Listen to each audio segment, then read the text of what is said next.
I have done you a great disservice, and I apologize.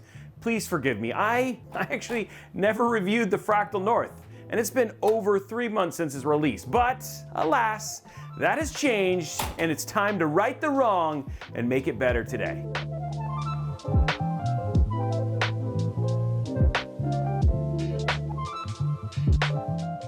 When the Fractal North was first announced, it made a splash. It was different, in a good way. I mean, I couldn't put it better than Fractal when they say, North reimagines the gaming PC, introducing natural materials and bespoke details to make gaming a stylish addition to the living space. Fusing design and airflow engineering, the open front is accentuated with real walnut, charcoal, or oak chalk panels, and the side mesh and top panels feature a fine patterned mesh. And it's in those natural materials that we really see this case set apart. Now, of course, you're probably asking, well, what about the performance? I mean, it can't all be about aesthetics, and don't worry, we'll get there. But I think you would be hard to argue that Fractal did really make something that looks different. It looks good on a desk, especially an IKEA desk. I would be surprised if it wasn't codenamed IKEA when it was at Fractal. So the case looks good. I guess that was the point.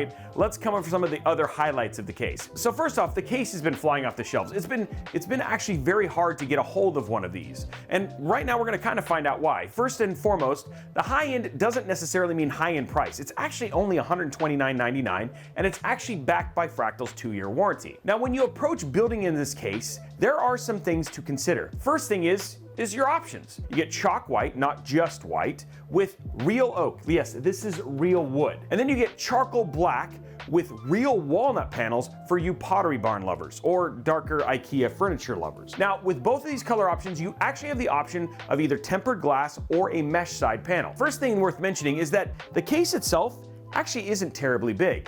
Size-wise, it's 447 millimeters or 17.5 inches by 215 millimeters or 8.46 inches by 469 millimeters or 8.46 inches. And it weighs a very light 9.55 kilograms or 21.05 for the mesh option, or only 9.3 kilograms or 20 pounds for the tempered glass, which actually kind of surprised me that the mesh was heavier than the tempered glass. Now, for front panel I/O, you got two USB 3.1, you got a USB Type-C, and a separate headphone microphone jack, which you can see up there at the top. It looks very nice. So the case is a bit smaller in size from a standpoint, but still very sleek and clean. So given its size, you're looking at a motherboard that is going up to ATX. You're not going to be shoving an EATX motherboard in here. Now, you might have noticed that there isn't actually a ton of room up at the top when you talk about above the MOBO. And that's why we actually put an air cooler in the build. And I'm going to talk a little bit more about this later on. But the air cooler we put in here was a U12A from Noctua, which, by the way, you can fit up to 170 millimeters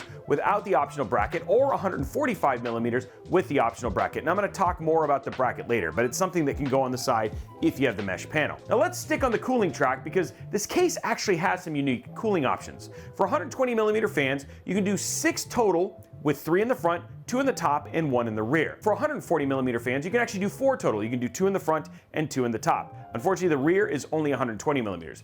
Now, I talked a little bit about this bracket. If you have the mesh version, which, yes, there actually is a reason for it, you have the option for a side bracket that can basically go across the side right here. And what this does, it allows you to mount either 2 120 or 2 140 millimeter fans in different positions, either from the bottom to the top. Now, be aware, if you're going to be using the side bracket, it does actually change what you can fit inside its case. And now I'm going to show you a graphic that Fractal provided, which is kind of like a cheat sheet to kind of show you what's going to change between GPU and CPU depending on where you move and put the side case. Now, I will say, now I don't actually know why they have this side panel or what it's used for, given that the limitations make all of the components like the cooler and the GPU actually smaller, which is actually the stuff that needs more cooling. So having the side panel with basically smaller, less powerful components seems kind of off, but if you know something I don't, I'd love for you to tell me down in the comments below. Now, if you want to turn this case into like a giant wind tunnel, one thing that is actually pretty cool is you can actually put an 80 millimeter fan in the rear to create an additional exhaust for the GPU.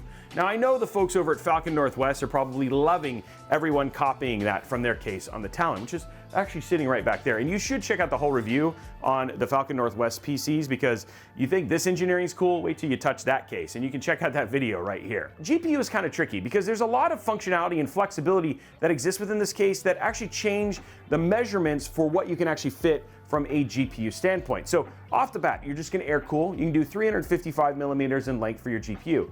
And that's pretty much most 4000 series cards. The moment that you add a front-mounted AIO, which is, we'll talk about radiators and AIOs later, that jumps down to 300 millimeters. So if you're gonna do a 4000 series card at that point in time, you're pretty much only going to do a Founders Edition 4000 series card, and that is gonna be right up against the edge. Outside of that, then maybe some 20 series and some other cards are gonna fit. When you're talking about that side mount, when you add the additional things, it gets super small, which again, I don't really know what GPU, because even some of the smaller like 3060s and stuff like that wouldn't even fit based on what you have there. So definitely need to make sure that if you're going to install some of those additional things like the side fans, etc., that you are paying attention to how much room you have for your GPU, or this might actually only end up being an APU build for you. Speaking of radiators, here's what Fractal actually says you can do, and that's an important point. I said says you can do. Up at the front, you can do up to a 360 millimeter, and up at the top, you can do up to 240 millimeters.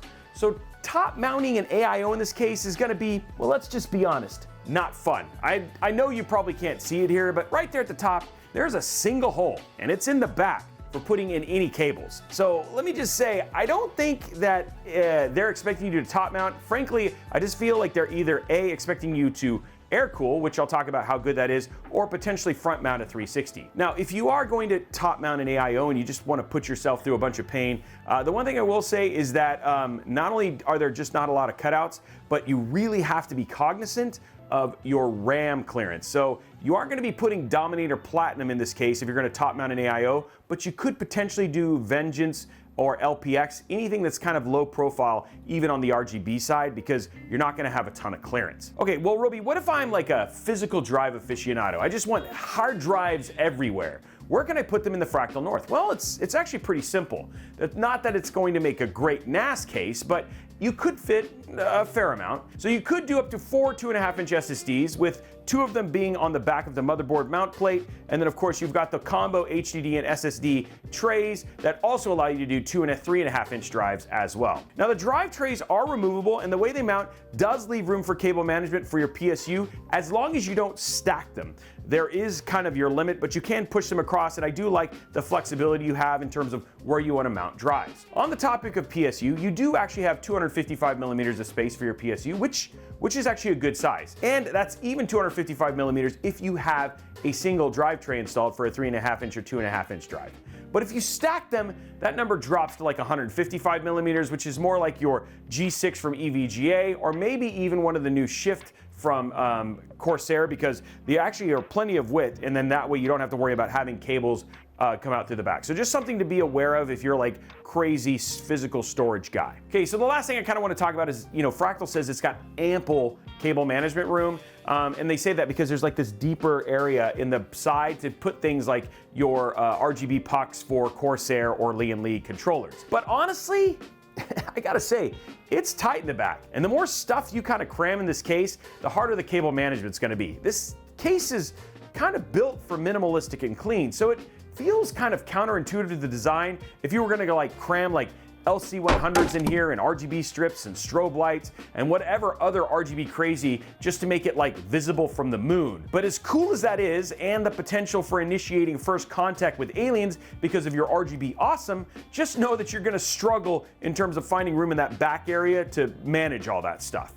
But enough about the outside. Let's get a little montage action going of the build we popped inside of here, and then we can talk about the experience in the thermals.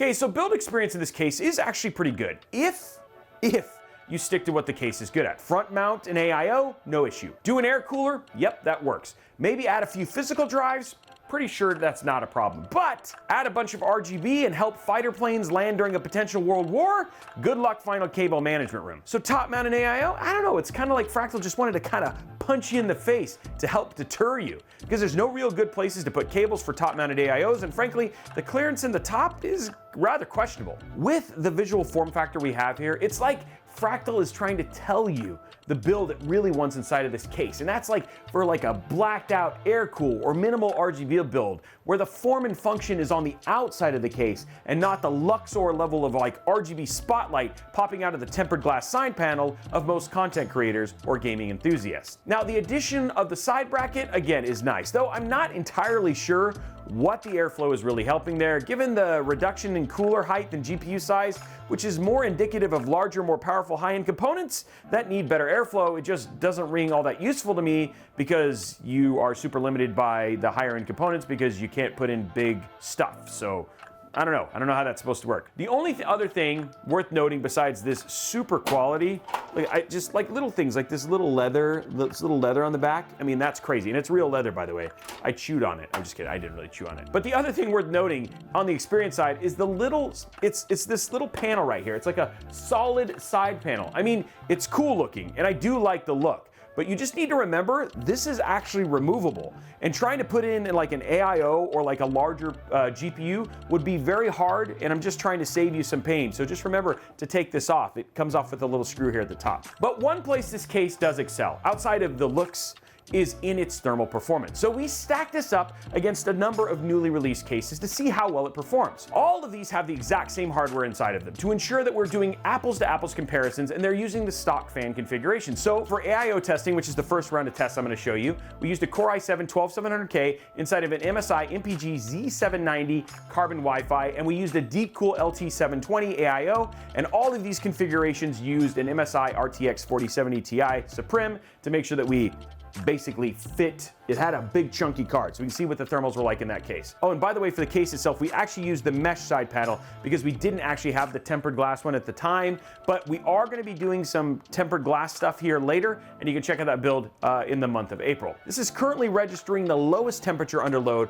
with it hitting 74 versus the 79 from the H9 Elite. That's nice, and of course we're seeing the benefits of that mesh side panel. So what about air cooling, Robey? Like that super sick build you were like showing off earlier. Well, the only change between the two tests is that instead of using the LT720, we use the Noctua U12A, with the rest of the configuration being exactly the same. This case does take the crown, sure, not by much, but even a degree or two difference is a difference, and it's lower by 1 degree. So stacking it up for the mesh version, it's awesome. I would say that I would expect obviously warmer temps with the tempered glass, which we will test when the build comes up later in April. But just to add to some additional thermals to really add to the performance story here around this case, let's take a look at that ultimate AMD gaming build I used using the Fractal North. Now this was a system using a Ryzen 7 5800X3D paired with a Radeon 7900 XTX, and it was cooled by my personal favorite, the Noctua U12A. So at idle and open case scenario, you can see that the CPU was sitting at a nice and cool 38 degrees, with the GPU sitting at a nice and cool 34. When we popped on that mesh side panel though,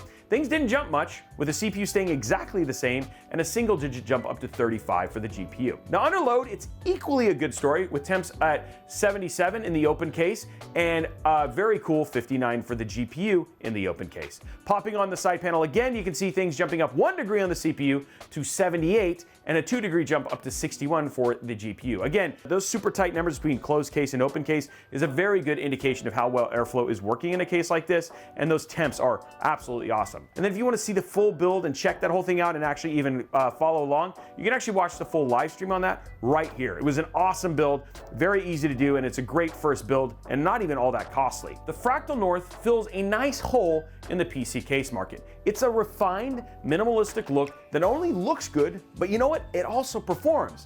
And if you keep to the design aesthetic of the case, minimal RGB, front cooling, and light on the cabling, Both the build experience and use experience will definitely bring you happiness and joy. Like that show where it's like, I don't know, I mean, it's like feng shui in a case. But if you try to move outside of those lines by like adding fire to your living room or whatever it is, like however the feng shui thing works, you may find yourself with a frustrating build experience, but still a case that should perform actually nicely. Now it's not about what I think, it's about what you think. So what do you think about the look of this case? I mean, do you think it's as awesome as I think so? Because the wood paneling and, you know, potentially in a real survival situation, you could pull those off and maybe light them and save yourself for a fire. And what do you think of the limits of the hardware for the sake of design? Does that actually bother you? I mean, is it okay for a case manufacturer to sit there and say like, this needs to work with everything? And do you actually want a Fractal North? I'd love to know all that and more down in the comments below. Now, while you're down there, make sure you slap that subscribe button, whip that like button, and ring that notification bell so you get a notification each and every time we post a video right here on Robeytech. Guys, and by the way, did you know that we build a lot of these live before we actually do reviews? I know it's not supposed to take 3 months, but you should check out Robeytech Live over at youtube.com/Robeytech Live. It's a great place to see these things for the first time. And if YouTube's not your thing, which I don't know how you're watching this, or maybe it's not your thing for live, get over to twitch.tv/Robeytech and watch it there too. Lastly, if you have questions about this, or you want to just talk about cases or anything like that, or even questions about what to put inside of their build, head over to our Discord server, discord.gg/Robeytech. Amazing, amazing place to meet tech and PC enthusiasts that love to talk about these very subjects. And to be honest, you might make a friend. Anyway, guys, we are also at Robeytech absolutely everywhere. You can follow us on Instagram, TikTok, you name it, we're there. I hope you enjoyed this video. We try to make these entertaining. Love to see your feedback. Outside of that, we'll see you on the next episode. Bye, guys.